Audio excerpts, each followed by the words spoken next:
আসসালামু আলাইকুম। এই যে কেমন আছেন গাইস? আমার রতন ভাইরা ওখানে গাছেরতে আম পারলো। ওই যে এই গাছেরতে লেবু গাছের পাশে এই যে কত আম পারছে।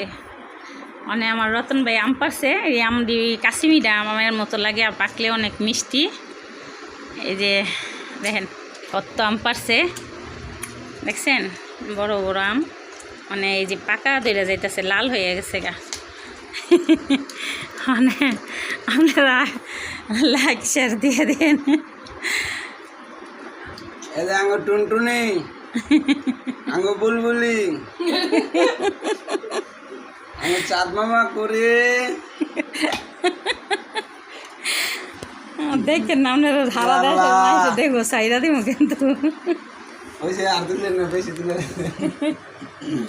এই যে কত কিলো আম পারলাম।